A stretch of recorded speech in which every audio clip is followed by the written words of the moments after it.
Hello मेरे प्यारे प्यारे बच्चों, कैसे हैं आप सब। उम्मीद करती हूँ आप सभी लोग स्वस्थ होंगे, खुश होंगे और कक्षा के लिए बहुत उत्साहित होंगे। तो चलिए बच्चों, आइए शुरू करते हैं आज की कक्षा। तो बच्चों, हमारे पास है आज हमारा नया पाठ, जिसका नाम है पाठ 15, संविधान, द कॉन्स्टिट्यूशन। तो बच्चों, परिचय देखते हैं।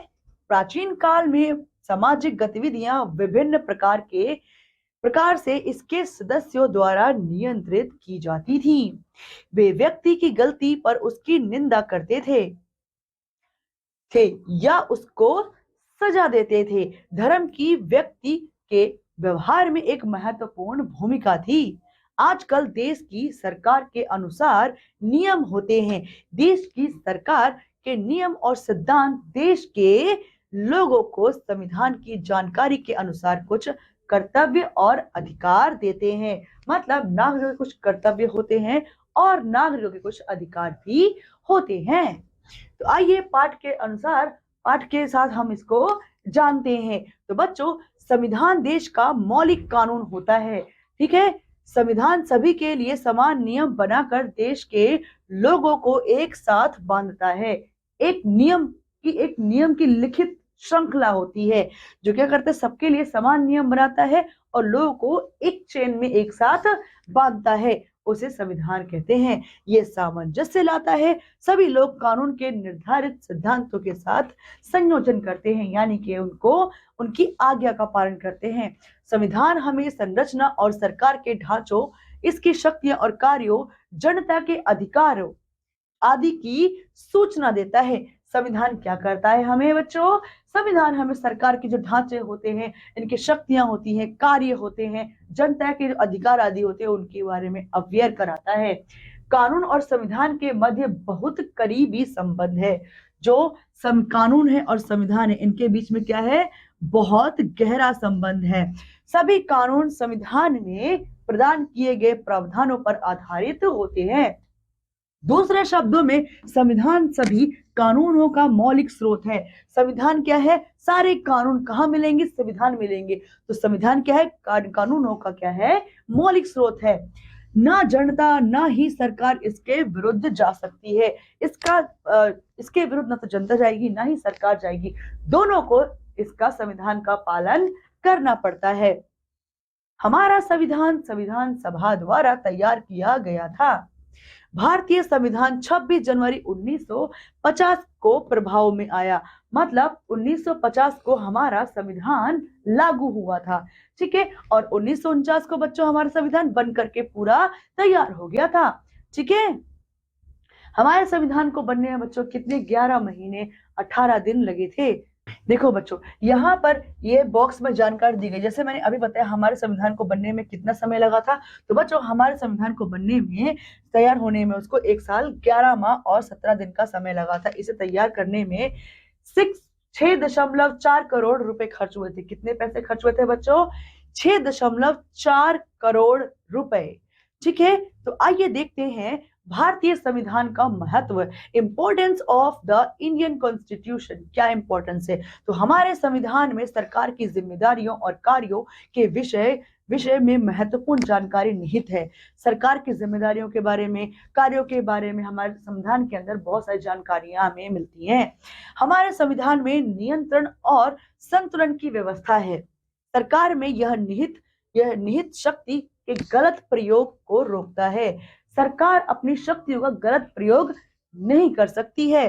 क्योंकि भारत में विविध जनसंख्या है, अतः अल्पसंख्यकों के अधिकारों की रक्षा होना महत्वपूर्ण है। क्योंकि हमारे यहाँ पर क्या है? बहुत सारी जनसंख्या जातियां हैं और बहुत सारे भारत में विविध विविध प्रकार की जनसंख्या, अतः अल्पसंख्यक जो है उनके अधिकारों को सुरक्षा देना क्या है? संविधान का कर्तव्य है और उनकी गारंटी भी देता है। तो बच्चों, आगे देखिए, हमारा संविधान नागरिकों को सरकार द्वारा किसी भी अन्याय के विरुद्ध रक्षा के लिए मौलिक अधिकारों की गारंटी भी देता था। मतलब हमारा जो संविधान है नागरिकों को कुछ मौलिक अधिकार देता है, जो उनके मानवता के अधिकार को या उनके मूल्य जीवन के अधिकार को सुरक्षित करने की गारंटी देता है। आगे देखिए बच्चों, भारतीय संविधान के आधारभूत मूल्य, सो fundamental values of the Indian constitution. भारतीय संविधान सभी नागरिक कल्याण एवं सतत विकास का आश्वासन देता है। संविधान निर्माण के लिए गठित संविधान सभा में व्यापक विचार विमर्श के पश्चात अनेक आधारभूत मूल्य निर्धारित किए गए हैं। मतलब क्या, संविधान सभा के निर्माण के लिए बच्चों जो गठित संविधान सभा थी उसके लिए व्यापक गहन रूप से विचार विमर्श करने के बाद उनके अनेक आधारभूत जो मूल्य हैं उनको निर्धारित किया गया है। इनकी झलक हमें प्रस्तावना में दिखाई पड़ती है। जो प्रस्तावना यानी कि जो हमारा इंट्रो है जो संविधान का, उसमें हमें इनकी झलक दिखने को मिलती है। प्रस्तावना को संविधान का सार माना जाता है। यह संविधान के लक्ष्य एवं आधारभूत मूल्यों को प्रकट करते हैं, स्पष्ट करते हैं, यानी कि उनके मूल्यों को अच्छे से उल्लेखित करते हैं। भारतीय संविधान की प्रस्तावना अत्यंत संक्षिप्त, आकर्षक एवं शब्द चयन की दृष्टि से सागर्भित है। मतलब उनके जो शब्दों के चयन है बहुत अच्छे से किया गया है। और क्या है बच्चों, जो उनका सार है बहुत ही संक्षिप्त है, कम शब्दों में पूरे भाव को समझाया गया है। इसमें कहा गया है, हम भारत के लोग भारत को एक संपूर्ण प्रभुत्व संपन्न समाजवादी पंथ निरपेक्ष लोकतंत्रात्मक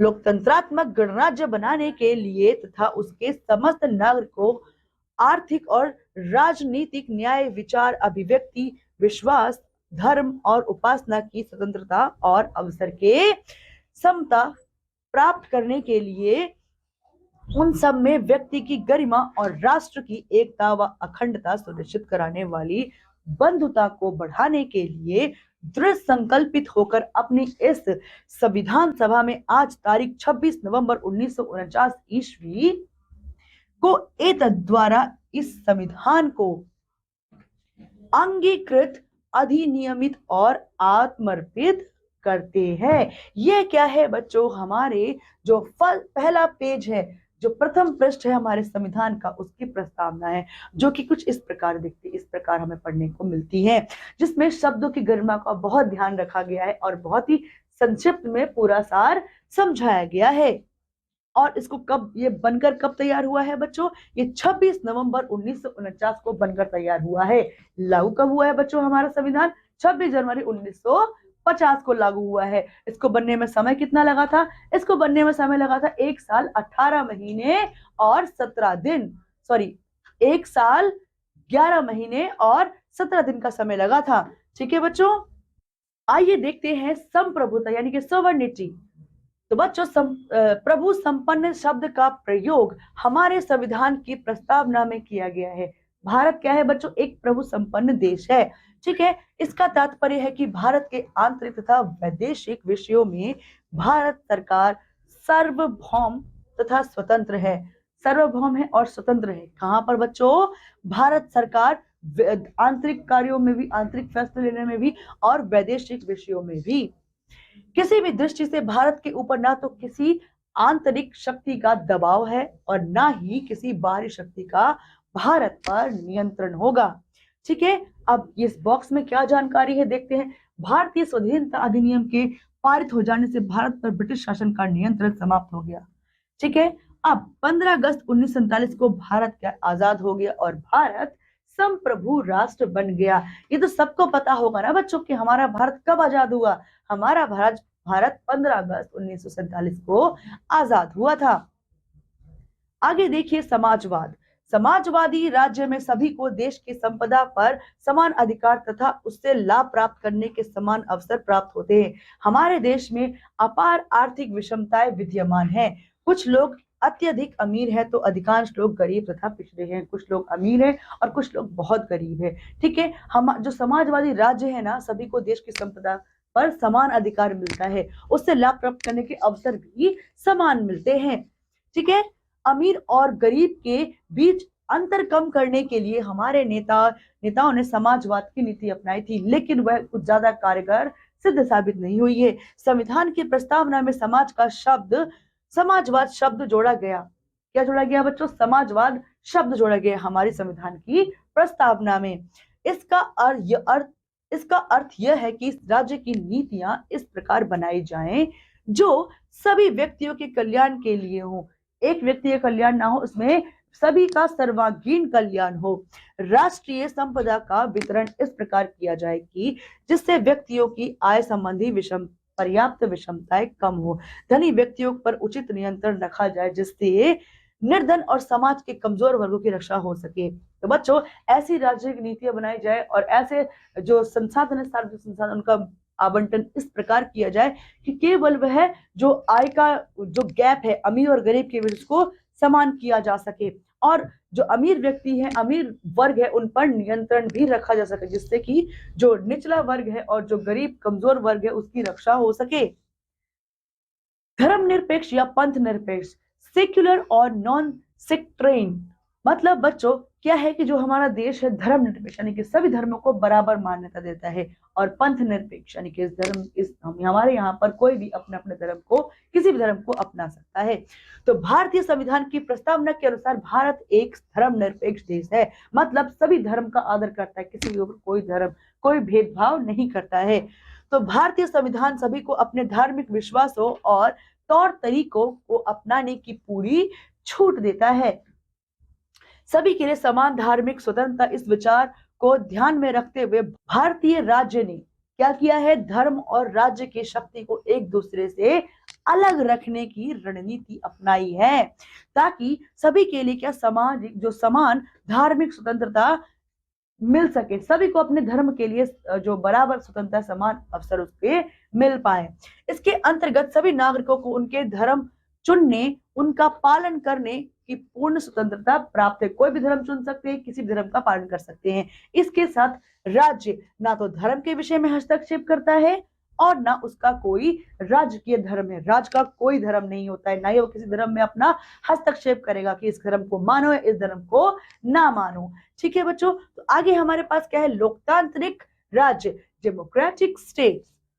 तो परिभाषा के अनुसार लोकतंत्र एक ऐसी सरकार है जो लोगों के द्वारा तथा लोगों के लिए होती है। लोगों की सरकार होती है, लोगों के द्वारा होती है और लोगों के लिए होती है। लोकतंत्र शब्द यह स्पष्ट करता है कि सरकार की शक्ति उसके लोगों में है, उसके लोग ही सरकार की क्या है बच्चों, शक्ति है। हम जो सभी जो जनता है, नागरिक, हम क्या है, हम सरकार की शक्ति होते हैं। लोकतंत्र शब्द यह स्पष्ट करता है कि सरकार की शक्ति क्या है, उसके लोग होते हैं। संविधान ने नागरिकों को संघ की संसद, राज्यों के विधान मंडलों तथा स्थानीय निकायों के लिए अपने प्रतिनिधि चुनने का अधिकार प्रदान किया है। क्योंकि मतलब क्या है बच्चों कि इसमें जो नागरिक हैं वह संघ की संसद, राज्यों के विधान मंडलों और स्थानीय निकाय के लिए अपने प्रतिनिधि चुन सकते हैं मतदान करके। ठीक है, देश के सभी वयस्क लोग 5 वर्ष में होने वाले चुनाव में भाग ले सकते हैं। यदि लोग सरकार से संतुष्ट नहीं है तो वह उसे बदल भी सकते हैं। जो सरकार उनके लिए अच्छा काम नहीं करती है वह उनको बदलकर अपने मताधिकार का प्रयोग करके दूसरे व्यक्ति को सरकार के रूप में चुन सकते हैं। ठीक है बच्चों, आप देख सकते हैं बच्चों, ये क्या है, ये सभी भारतीय हैं और मतदान की लाइन में लगे हैं और ये जो पहचान पत्र दिख रहा है इनका, इसी से बच्चों क्या है, ये मतदान करते हैं। ठीक है, ये पहचान है कि ये सभी किसके नागरिक है, ये सभी भारतवर्ष के नागरिक है। आगे देखिए, गणराज्य यानी कि रिपब्लिक। गणराज्य एक ऐसा राज्य होता है जिसमें सामान्यतः राज्य का प्रधान जो कि राष्ट्रपति होता है, चयनित व्यक्ति होता है, चुना जाता है उसको। गणतंत्र राजतंत्र से भिन्न होता है। गणतंत्र यानी कि लोगों का तंत्र, राजतंत्र यानी कि किसी राजा का तंत्र। राजतंत्र में राजा वंशानुगत शासक होता है, मतलब राजा का बेटा ही राजा बनता है। लेकिन गणतंत्र में ऐसा नहीं होता। गणतंत्र में होता है बच्चों की कोई भी योग्य व्यक्ति जो वोटों द्वारा विजयी होकर के आएगा वही क्या बनेगा, शासक बनेगा। राज्य के समक्ष उद्देश्य, ऑब्जेक्टिव्स बिफोर द स्टेट। तो क्या है बच्चों की स्वतंत्रता के समय भारत अनेक सामाजिक आर्थिक समस्याओं से ग्रस्त था। जब आजादी हमें मिली थी बच्चों तो भारत की जो आर्थिक स्थिति, सामाजिक स्थिति थी उसमें बहुत सारी कुरीतियां थी और बहुत सारी बुराइयां थी। अब के कारण पिछड़ा देश था हमारा भारत, जब आजाद हुआ था तो एक पिछड़ा देश था। देश के सर्वांगीण विकास के लिए लोगों को न्याय, स्वतंत्रता, समानता तथा बंधुत्व प्रदान करना आवश्यक समझा गया। ठीक है, ये सभी उद्देश्य संविधान की प्रस्तावना में उल्लेखित हैं। सभी हमें कहाँ देखने को मिलते हैं बच्चों, जो संविधान है ना उसकी प्रस्तावना में हमें देखने को ये सब मिलते हैं। आइए आगे देखते हैं न्याय, जिसको जस्टिस कहते हैं। हमारा समाज अनेक सामाजिक विषमताओं से ग्रस्त है। जाति प्रथा लोगों को उच्च तथा निम्न जातियों में बांटती है। जाति प्रथा, जिसको हमारा जो संविधान है वह नकारता है। यह अंतर बहुत से अन्यायों को जन्म देता है। क्या बच्चों? जाति के आधार पर किया जाने वाला भेदभाव। निर्धन तथा निम्न जाति के लोग धनी तथा उच्च जाति के लोगों द्वारा शोषित होते हैं, यानी कि उनका निम्न जाति के लोगों का, गरीब लोगों का, अमीर जाति के लोग और जो धनी व्यक्ति होते हैं वो उनका शोषण करते हैं, उनसे दुर्व्यवहार भी किया जाता है। हमारा संविधान इन सभी विषमताओं को हटाने तथा समाज के कमजोर वर्गों को विभिन्न सुविधाएं दिलाकर उनके लिए सामाजिक न्याय को सुनिश्चित करने हेतु क्या है? प्रतिबद्ध है, वचनबद्ध है। मतलब वो करेगा ही करेगा, उसकी ड्यूटी है।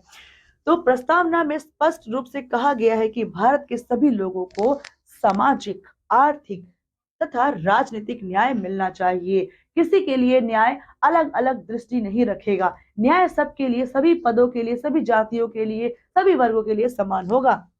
इन लक्ष्यों को ध्यान में रखकर सरकार ने समाजवाद को अंतिम लक्ष्य के रूप में अपनाया है। कि अंतिम लक्ष्य क्या सरकार का? समाजवाद है। आगे देखिए बच्चों, स्वतंत्रता, जिसको फ्रीडम बोलते हैं। स्वतंत्रता का सिद्धांत लोकतंत्र का अभिन्न अंग है। भारत में सभी नागरिकों को अपनी इच्छानुसार जीवन शैली अपनाने की स्वतंत्रता उपलब्ध है। हर व्यक्ति अपने अनुसार अपनी जीवन शैली को अपना सकता है। वे निर्भीक होकर अपने विचारों को व्यक्त करते हैं तथा अपने धर्म विश्वासों का क्या करते हैं? पालन कर सकते हैं। समानता यानी कि इक्वालिटी। कानून की दृष्टि में सभी नागरिक क्या है बच्चों? समान है। हमने कहाँ पढ़ा था बच्चों? ये संविधान की प्रस्तावना में ही पढ़ा था। जाति, धर्म, लिंग या संपत्ति के आधार पर किसी से कोई भेदभाव नहीं किया जा सकता। सभी लोगों को समान स्तर, समान अधिकार तथा समान अवसर प्राप्त है। सभी को समान, किसी के साथ किसी तरह का भेदभाव नहीं है, चाहे वो अवसर है, कानून है, नियम है, मौलिक अधिकार है, मौलिक कर्तव्य है, सब समान है। ठीक है। बंधुत्व यानी कि ब्रदरहुड। बंधुत्व का अर्थ है भाईचारे की भावना, यानी कि पूरा हमारा भारत एक आपस में भाई बहन है। भारतीय संविधान एकल नागरिक तंत्र के माध्यम से भाईचारे की भावना को प्रोत्साहित करता है। कि मतलब एकल नागरिकता है हमारे भारत में, यानी कि एक हमारा अगर भारत का नागरिक तो कहीं और का नागरिक वह नहीं हो सकता है। एकल नागरिकता है और हमारे सभी नागरिक आपस में क्या है? भाईचारे यानी बंधुत्व का क्या रिश्ता रखते हैं। आगे देखिए बच्चों, आइए दोहराते हैं पाठ के बाद कुछ बिंदुओं को, देख लेते हैं क्या कहते हैं वे। कि संविधान देश का क्या है? मौलिक कानून होता है। भारतीय संविधान 26 जनवरी सन 1950 को प्रथम प्रभाव में आया था, मतलब लागू हुआ था बच्चों इस दिन। हमारे संविधान में नियंत्रण और संतुलन की क्या है? व्यवस्था है। ठीक है। हमारे देश में अपार आर्थिक विषमताएं विद्यमान है। जब हमारा देश भारत आजाद हुआ था बच्चों तो बहुत ज्यादा हालत खराब थी, पिछड़ा देश था। अब विकासशील देश है, जल्द ही विकसित देशों में कन्वर्ट होने वाला है। ठीक है। तो हमारे देश में बहुत ज्यादा अमीर गरीबी, जातिगत, धर्म आधार पर, रंग भेद के आधार पर बहुत ज्यादा विषमताएं थी। भारतीय संविधान की प्रस्तावना के अनुसार भारत एक क्या? धर्म निरपेक्ष राज्य है। मतलब सभी धर्मों का पालन करता है, सभी धर्मों का आदर करता है, कोई भी धर्म अपना सकते हैं, इस पर कोई भी किसी प्रकार की रोक टोक नहीं है। स्वतंत्रता का सिद्धांत लोकतंत्र का अभिन्न अंग है। जो स्वतंत्रता का सिद्धांत होता है बच्चों, लोकतंत्र का क्या होता है? अभिन्न अंग। स्वतंत्रता लोकतंत्र में, लोकतंत्र स्वतंत्रता के बिना हो ही नहीं सकता है बच्चों। तो बच्चों यह थी हमारी आज की कक्षा। उम्मीद करती हूँ आप सभी को ये कक्षा बहुत अच्छे से समझ में आई होगी। तो बच्चों ऐसे ही पढ़ते रहिए, सीखते रहिए। अब मैं आपसे अगली कक्षा में मिलती हूँ। तब तक के लिए बच्चों पढ़ते रहिए, खुश रहिए। धन्यवाद।